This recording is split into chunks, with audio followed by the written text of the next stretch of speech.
everyone, my name is Brittany from Brittany Loves Reading, and today I want to go over some of the books that I really hope to get to for Realmathon. Next month in April is Realmathon, hosted by Cassidy from Covers with Cassidy. This is the second year of Realmathon, and I've decided to join Team Cyrus, which is the romance genre team, and it's hosted by Steph Loves and Rise Reading Corner. A year ago, had you said I was going to be picking the romance genre for Realmathon, I would have laughed at you. I did not read very much romance last year. I actually barely read romance. But in December, like I do every year, I usually do read a lot of contemporary romance because I want my holiday reads to feel like Hallmark Christmas movies. And that's what I do every December. Usually I read a good amount of holiday rom-coms and then don't pick up romance basically for the rest of the year. I don't know what has happened. I think it might be a mix of me finding what I really do love in contemporary romance, as well as finding contemporary romance booktubers who have opened my eyes to the amazing books that contemporary romance has to offer. I don't know. But I have fallen in love with romance and have been reading so much romance this year. Contemporary romance, KU romance, dark romance. I don't know what's happened to me, but here we are. I'm reading other things, but that has definitely been what I have been wanting to read and where my reading tastes have gone for at least the first half of this year, and has been the majority of my reading for the year. So I had to go with this team. I had to. This is not a TBR video. I will have a TBR video coming out later with like what books I actually have to read for the month for videos and all sorts of things. This is just 10 romance books that I would love to get to soon. Kind of like a priority romance TBR. Will I get to them all during Realmathon? Absolutely not. Like, it's not gonna happen. I'm not gonna be able to read everything on my TBR in all 10 of these, but I would love to get to a good amount of them. We'll see what happens, but these are kind of the ones that I have my eye on to pick up in April or, very soon after, if I don't get them done during Realmathon. But that is what we're gonna do today. So I'm gonna go through 10 of my priority romance TBR reads. Okay, the first book that is on my TBR has very recently joined my Kindle Unlimited library, and it is Love Rescheduled by Jennifer Peel. Amy was reading this on sprints and was loving it, loved the mental health rep in this, and I put it on my Kindle while on sprints with Amy. It was an immediate situation. This follows Natalie. Natalie is a scheduler. Natalie does everything to the minute by a schedule, including planning her wedding. She is not even dating anyone, and she already has a date and plan set for her wedding. Enter an ex-boyfriend who is a famous comedian named Josh. Natalie and Josh do not get along. They are exes, but he is trying to prove to her that she can't schedule love, and she is trying to prove to him that he is very wrong. This is a very short, I think it's under 200 pages book. Like I said, Amy said the mental health rep in this was really good and how it addressed mental health was really good. Excited to see that. And hoping to get to this in April, especially since it is tiny. The next book I would love to get to really soon is The Boyfriend Project by Farah Rashan. This follows Samaya. Samaya has been catfished and has decided to just give up on men and dating along with her two friends, London and Taylor. They've decided to give up on men and dating and all of that for 6 months and work on themselves. And part of that, Samaya has decided to finally develop an app that she has been very excited to develop for a long time. However, Samaya meets Daniel at work and starts to think that he potentially could be good boyfriend material, but she has to decide if he is. Enter the boyfriend project of trying to figure out, is he good boyfriend material? The next book I have through Kindle Unlimited, and it is Yes and I Love You by Ronnie Lauren. This follows Holland. Holland is a writer and writes under the name of Ms. Poppy as a reviewer. and likes the anonymity that writing under a assumed name gives her. However, now her editor wants to add a video component, and she's very shy and doesn't really want the whole world to know who she is, however, goes along with it. When Jasper, a man who works at a barista, finds out that the woman who comes in and orders coffee every day is Miss Poppy, he sees his way to break into the acting scene as an actor and decides to help Holland come out of her shell in return for helping him kind of get known in the acting industry and in the business. And I'm assuming a romance spawns from there. I absolutely love Catherine Center books, so I'm surprised I haven't read this yet, but I'm hoping to get to it, and it is The Bodyguard by Catherine Center. This follows Hannah, who is a female bodyguard. I love that the bodyguard is the woman in this story, and I just think that's such a fun take on this story. Hannah is a bodyguard who is set to be a bodyguard for Jack, who is a famous actor. Jack has a stalker, and Hannah is tasked to be his bodyguard. Jack has to go home, though, because his mom gets sick. He does not want his family to know that he has a stalker, so he brings Hannah home under the guise that she is his girlfriend. So this is a fake dating romance. I love fake dating romances. I love Catherine Center. This is definitely going to be a win, and I need to pick this up very soon. The next book I have from Kindle Unlimited, can you tell that I've just become obsessed with Kindle Unlimited? I got a Kindle for Christmas, and now I have a problem. I'm sure I'm not the only one, is Ink by Elizabeth Hunter. This one came to my attention through Leandra, who is a booktuber, and Leandra was reading this on Sprints about a month ago. It sounded so interesting, and she was loving it, so it ended up on my Kindle.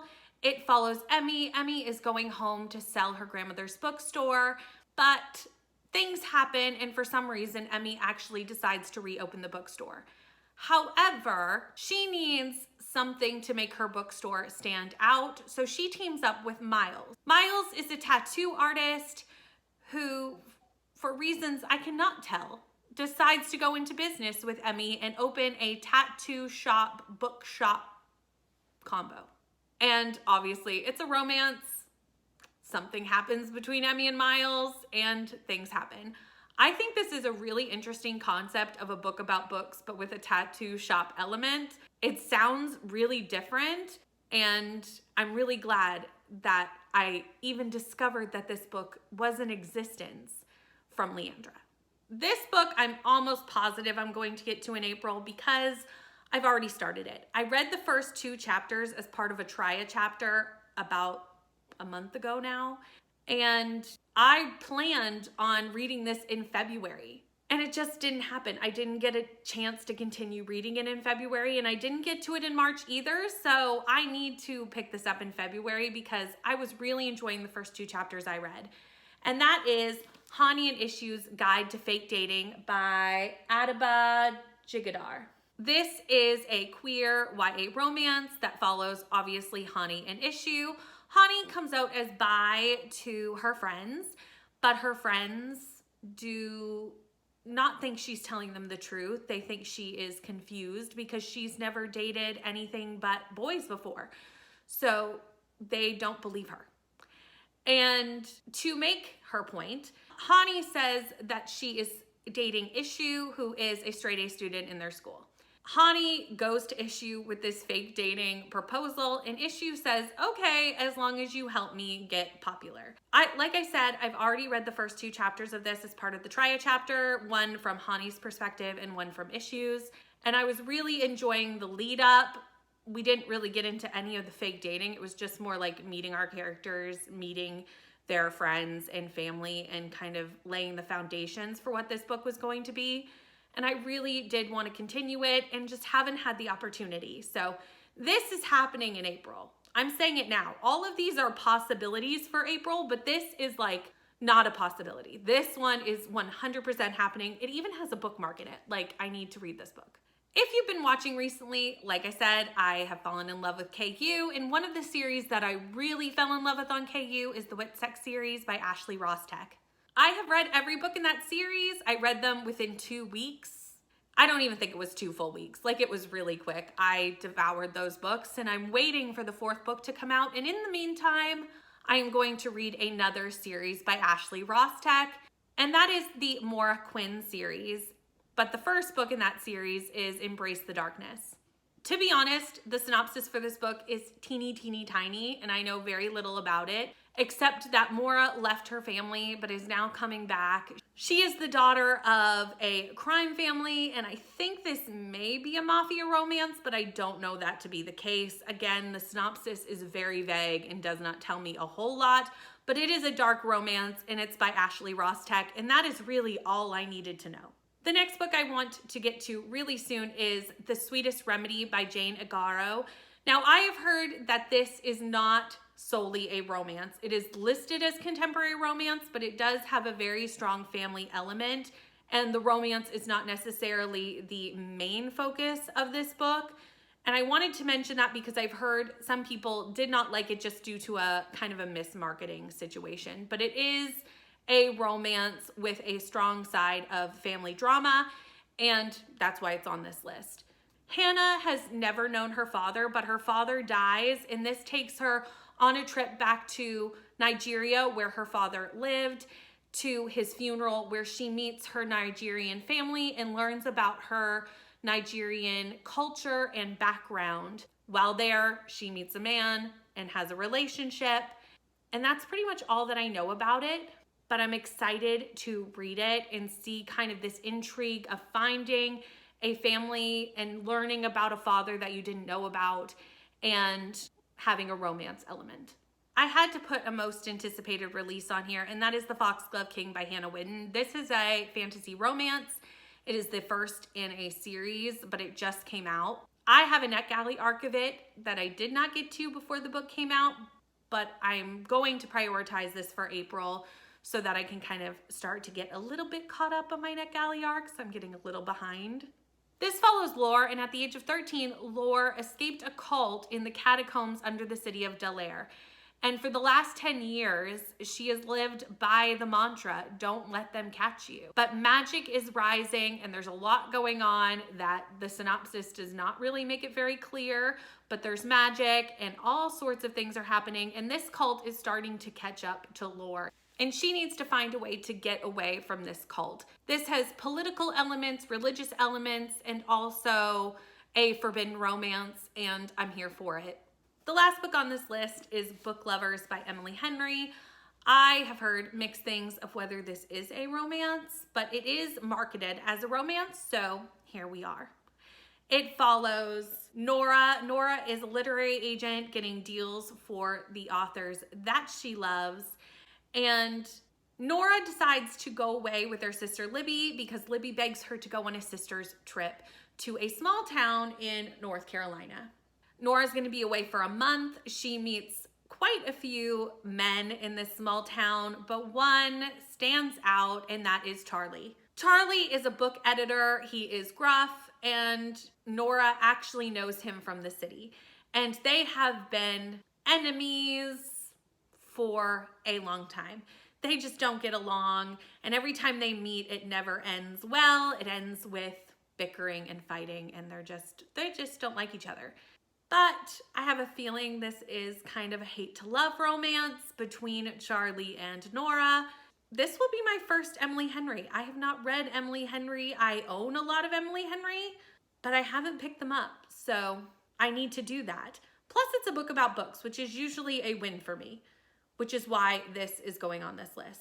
Okay, there is 10 romance books that I'm hoping to pick from during the month of April for Realmathon. And any of them that I don't get to in April, I would really like to get to in May or June because I really want to read all 10 of these eminently. Since I am slightly new to the romance genre, or at least reading it more than like 2 or 3 romance books a year, please put some romance recommendations for me down in the comments because I would love to get more romance recommendations, especially some that maybe you don't hear from as much. I would love to try out some different authors, some different stories. Please, some recommendations would be excellent. Thank you so much for watching. Please like, comment, and subscribe, and I'll see you in the next one. Bye.